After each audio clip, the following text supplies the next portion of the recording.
doubt the enemy will pursue me this far. A warrior such as yourself did a PoR give you that proves? Master Giffca! Ah!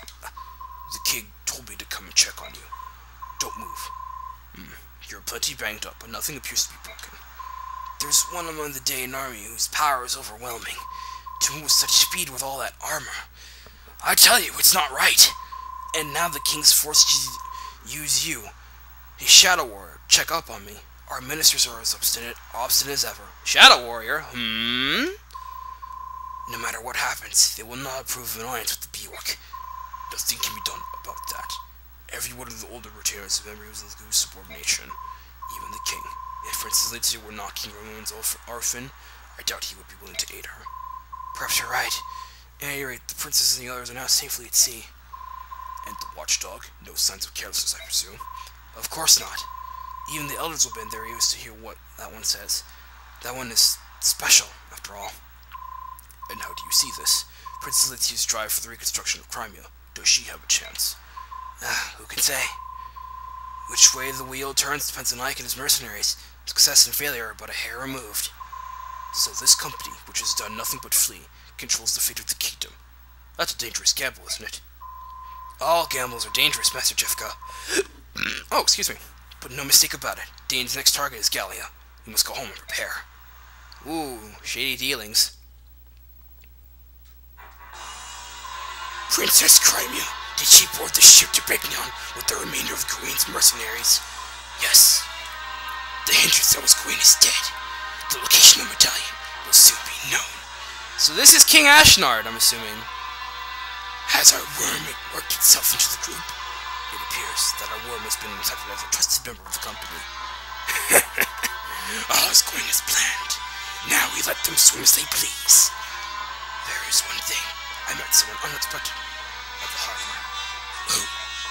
The Prime Minister of the Begnion Empire. What? Is that true? If he is no psychopath, you must not make any mistakes. Did he give away any indication he had caught on to our plans? That I do not know. He did tell me to deliver a message to the overreaching ambition and invites disaster. Ah, nonsense! Our only concern is the Princess of Crimea and the battalion. We must wait and watch until such time as we can strike. In the interim, I want you to take charge of the Gallia. Be smart. You must not allow Gallia to bring their full might to bear. Understood? As you will. Whoa! Ashnard's quite the devil. So we went that through pretty well, I have to say. Alright, let's over here. So now we're on the move. Having narrowly escaped Daein's grasp, the Grail mercenaries are pleased to feel the oceans beneath their feet as they set sail. Ike and Marcia, yeah. According to Captain Nasir, the voyage to Begnion will take roughly 2 months. Oh, that's gonna be a while. Hopefully Ike and Marcia will sit down and have a pleasant chat and get to know each other. Blessed with temperate weather, the ship's journey southward is smooth and steady. As it passes the midpoint of its trip, the ship sets course along the coastline and begins to head east.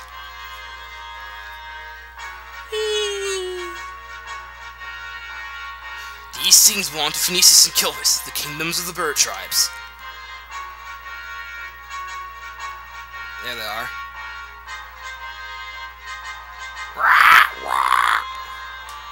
Both nations prey on human vessels for supplies and wealth, and their flying corsairs are feared across the sea. Additionally, the southern portion of the continent contains the realm of the Dragon Tribe, the monarchy of Goldoa. Over there.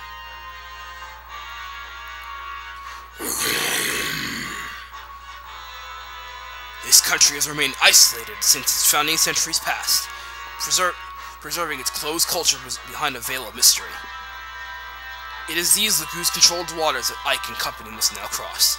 Ike and Marcia.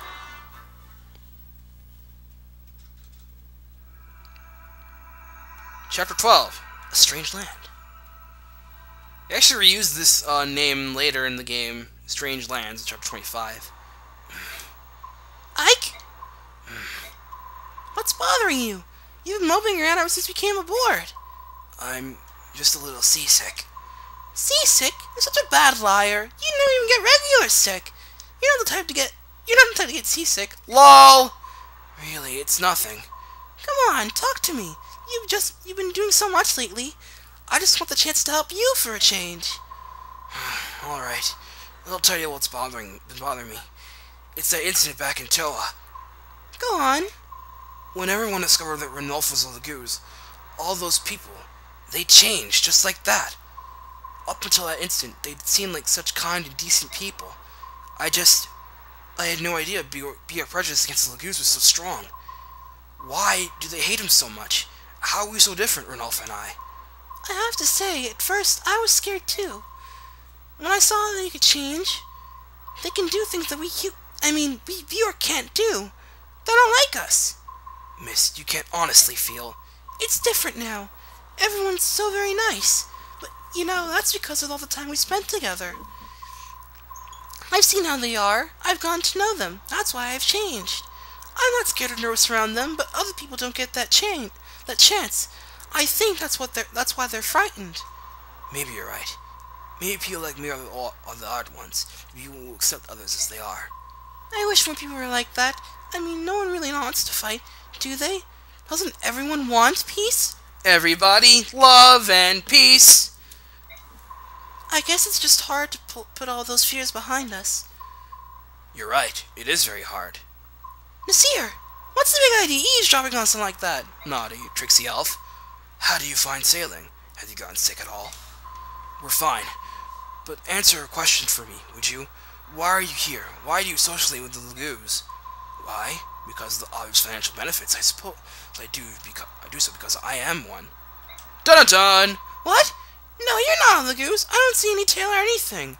Well, maybe if you could look Past his eyes, you might find something quite pointy. Because I've chosen to live among PoR, I've taken certain steps to make sure I'm not recognized. I've had to change my attire, my feeding habits. I've done many things. Why would you do that? Laguz cannot survive in isolation, nor can PoR. If both races are to thrive, they must learn to coexist. I have spent many years searching for a way to make this happen. You think the laguz and PoR can live together? After everything you must have seen? I'm impressed. Ike, you will never truly understand the matter unless you look at it from each party's perspective.